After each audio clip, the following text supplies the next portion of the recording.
வணக்கம் நண்பர்களே. உங்களிடம் பேசுவது விமலா. இன்னைக்கு நம்ம கேட்க போற கதை வெறி. இதுவரைக்கும் இந்த சேனலை நீங்க சப்ஸ்கிரைப் பண்ணல அப்படின்னா மறக்காம சப்ஸ்கிரைப் பண்ணுங்க. பக்கத்துல இருக்கிற பெல் ஐகானையும் கிளிக் பண்ணுங்க. வாங்க கதைக்குள்ள போகலாம். டாக்டர், நான் ரகு பேசுறேன். நீங்க இப்பவே என் வீட்டுக்கு வர முடியுமா? ரொம்ப அவசரம், ப்ளீஸ். என்ன ரகு, ஏதாவது எமர்ஜென்சியா? உனக்கு உடம்புக்கு ஒன்றும் இல்லையே? எனக்கு ஒன்றும் இல்லை டாக்டர். ஆனா நான் சொன்னா நம்ப மாட்டேன்றீங்களே. அந்த செக்ஸ் வெறி பிடிச்சவ இப்போ என் கண் முன்னால் எவன் கூடவோ சல்லவம் பண்ணிட்டு இருக்கா. இப்படி ஒரு கொடுமை என் எதிரிக்கு கூட ஏற்படக்கூடாது டாக்டர். நான் போன மாசமே உங்ககிட்ட சொன்னேன். ரேகா ஒரு நிம்போமேனியாக்கா, செக்ஸ் வெறி பிடிச்சவளா மாறிட்டு வர்றாள்னு. நீங்க தான் நம்பாம எனக்கு ஏதோ மனப்பிராந்தி அது இது நீங்க. இப்ப நீங்களே நேர்ல வந்து உங்க கண்ணால அந்த அசிங்கத்தை பாருங்க, உண்மை புரியும். டென்ஷன் ஆகாத. என்ன நடந்தது பொறுமையா சொல்லு ரகு. நான் வழக்கமா 7 மணிக்கு தான் ஆபீஸ்ல இருந்து வருவேன் டாக்டர். ரேகாவும் ஏறக்குறைய அதே நேரத்துல தான் அவ ஆபீஸ்ல இருந்து வருவா. எங்க 2 பேர்கிட்டயும் வீட்டு சாவி தனித்தனியா இருக்கு. இன்னைக்கு தலைவலின்னு மத்தியானம் லீவு போட்டுட்டு வீட்டுக்கு வந்தேன். வாசல்ல ரேகாவோட ஸ்கூட்டி நின்னுட்டு இருக்கு. இவ இந்த நேரத்துல இங்க வந்து என்ன பண்றான்னு பின்பக்கமா போய் ஜன்னலை லேசா திறந்து பார்த்தேன். எங்க பெட்ரூம்ல ரேகா யாரையோ கட்டி பிடிச்சிட்டு கிடக்கா டாக்டர். மனோ தத்துவ நிபுணர் டாக்டர் சேதுவுக்கு குமட்டி கொண்டு வந்தது. என்ன மனிதன் இவன்! தன் மனைவி சோரம் போவதை இப்படியா அடுத்தவரை கூப்பிட்டு காண்பிப்பான்? ஆனால் இப்படி ஒரு அதிர்ச்சியான விஷயத்தை தனியே எதிர்கொள்ள நேரும் எவனும் அடுத்து என்ன செய்வான் என்று சொல்ல முடியாது. விபரீதமாக ஏதாவது செய்து தொலைப்பதற்குள் தான் அங்கே போய்தான் ஆக வேண்டும். இதோ உடனே கிளம்பி வர்றேன். ரகுவுக்கு ஆபீஸில் வேலை பளு அதிகம். எக்கச்சக்கமான டென்ஷன். அதனால் மன அழுத்தம் ஏற்பட்டு அதன் விளைவாக தாம்பத்தியத்தில் ஈடுபட முடியாமல் போய்விட்டது.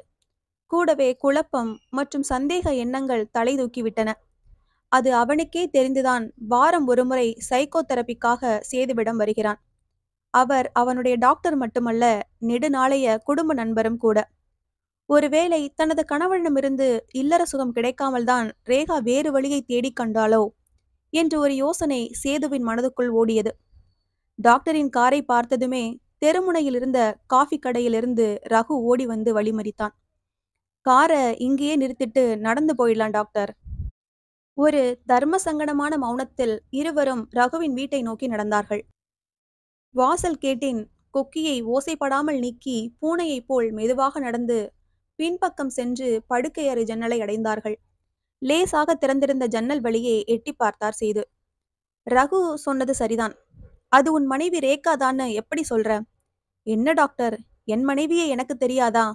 அவ கட்டியிருக்கிற புடவை இந்த முறை தீபாவளிக்கு நான் வாங்கி கொடுத்தது. காதல் காட்சியின் கிளைமேக்ஸ் அரங்கேறும் முன் சேது ரகுவை இழுத்துக்கொண்டு வீட்டை விட்டு வெளியே வந்தார். பாத்தீங்களா டாக்டர், அவர் நிம்போமேனியாக் தானே, செக்ஸ் வெறி பிடிச்ச மிருகம் தானே. நான் இப்போ என்ன செய்யட்டும் டாக்டர்? தடால்னு கதவை திறந்து உள்ள போய் அந்த 2 பேரையும் வெட்டி கொன்னுட்டு நானும் தற்கொலை செஞ்சுக்கட்டுமா?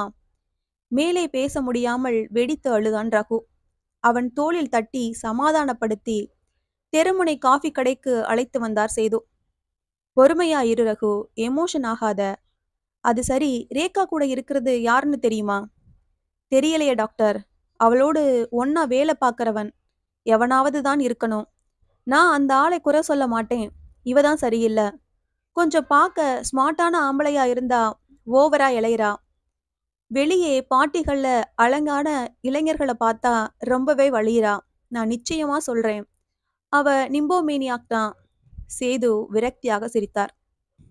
சும்மா திருப்பி திருப்பி அதையே சொல்லாத ரகு. நிம்போமேனியாங்கிற வார்த்தையையே மனோ தத்துவ அகராயிலிருந்து எடுத்துட்டாங்க தெரியுமா உனக்கு? மஞ்சள் பத்திரிகை படிக்கிறவங்களும் ப்ளூ ஃபிலிம் பார்க்கறவங்களும் தான் அந்த வார்த்தைய அடிக்கடி உபயோகிக்கிறாங்க. மத்தபடி மனவியல் நிபுணர்கள் அப்படி ஒரு மனநோய் இருக்கிறதாவே நினைக்கிறதில்ல. என்ன டாக்டர் சொல்றீங்க? ஆமா ரகு.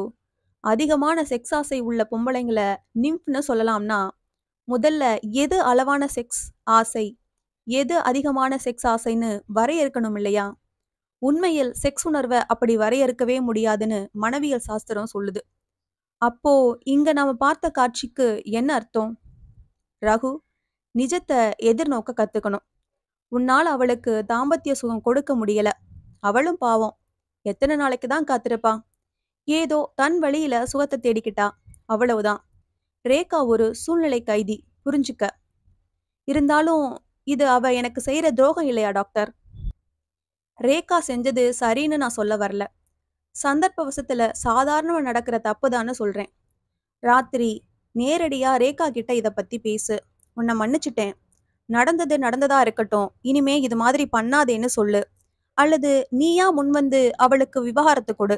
அவள அவ வழியில போக விடு. உனக்கு இன்னும் 6 மாசத்துல ட்ரீட்மெண்ட் முடிஞ்சதும் நீ திரும்பவும் தாம்பத்தியத்துல ஈடுபடலாங்கிற நிலைமை வந்ததும் நீ வேற ஒரு பெண்ணை பார்த்து கல்யாணம் பண்ணிக்க.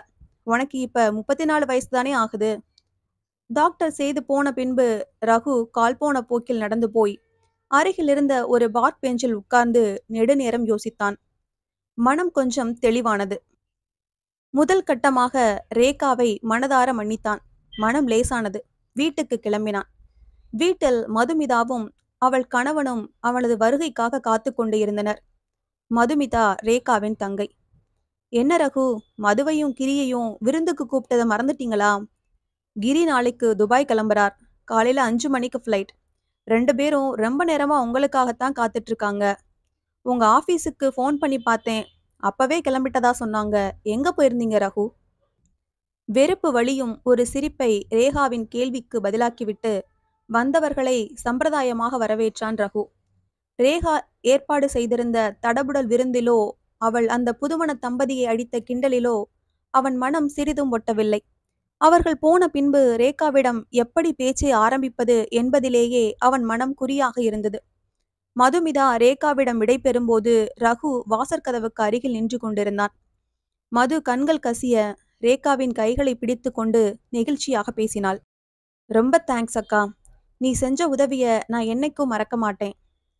ஒரு சாதாரண விருந்துக்கு எதற்காக இப்படி கண்ணீரும் கம்பளையுமாக அவள் நன்றி சொல்ல வேண்டும்? ரகுவுக்கு புரியவில்லை. அவர்கள் போனதும் ரேகாவிடம் தன் சந்தேகத்தை கேட்டான். அதை விடுங்க ரகு, பெருசா ஒண்ணுமில்ல. முடியாது, என்னன்னு சொல்லு. ஐய, அதெல்லாம் பொம்பளைங்க சமாச்சாரம். உங்களுக்கு எதுக்கு? இல்ல, எனக்கு அது என்னன்னு இப்பவே தெரிஞ்சாகணும். நீ எதையோ என்கிட்ட இருந்து மறைக்க பார்க்கிற. ஐய, விடமாட்டீங்களே. கிரிக்கும் மதுவுக்கும் கல்யாணமாகி 15 நாள் தானே ஆகுது. கிரி நாளை காலையில துபாய் போறாரு. அப்புறம் 1 வருஷம் கழிச்சு தான் பார்க்க முடியும். இப்படி கல்யாணமான புதுசுலயே அவங்க பிரியறது கொடுமை இல்லையா? அதை விட கொடுமை என்னன்னா, மதுவோட மாமியார் வீட்டுல நிறைய உறவுக்காரங்க டேரா அடிச்சுக்கிறதால புருஷனும் பொண்டாட்டியும் தனியா இருக்க சந்தர்ப்பமே கிடைக்கலையாம். மது என்கிட்ட போன்ல சொல்லி அழுதான். நான் அவங்கள நம்ம வீட்டுல வந்து இருக்க சொன்னேன். நாங்க 2 பேரும் சாயந்தரம் 6 மணிக்கு மேலதான் ஆபீஸ்ல இருந்து வருவோம். அது வரைக்கும் நீங்க போய் அங்க இருந்துக்கங்க. இப்ப உடனே கிளம்பி நேரா என் ஆபீஸ்க்கு வந்தா வீட்டு சாவி தர்றேன்னு சொன்னேன்.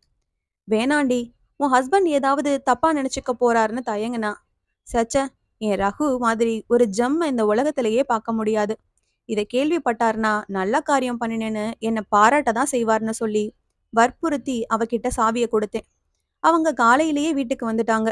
7 மணிக்கு நான் வர்ற வரைக்கும் இங்கே அவங்க ராஜ்யம்தான். ஏன் ரகு, உங்களுக்கு இதுல ஒன்றும் கோபம் இல்லையே?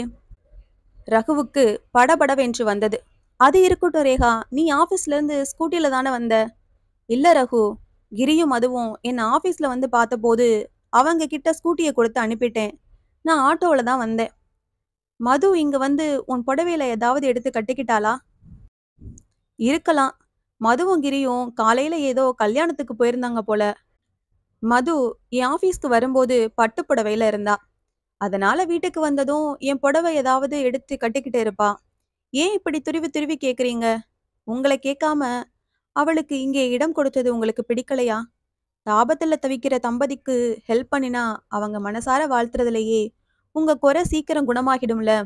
அதனால அவங்களுக்கு ஹெல்ப் பண்ணதுல என் சுயநலமும் கலந்திருக்கு ரகு. ரேகா, ரேகா, என்னை மன்னிச்சிரு ரேகா என்றபடி தன் மார்பில் சாய்ந்து விம்மி அழுத கணவனை தேற்ற தெரியாமல் நின்றிருந்தாள் ரேகா. இந்த கதை உங்களுக்கு பிடிச்சிருந்ததுன்னா லைக் பண்ணுங்க, ஷேர் பண்ணுங்க, சேனலை மறக்காம சப்ஸ்கிரைப் பண்ணுங்க. அடுத்த கதையில சந்திக்கலாம்.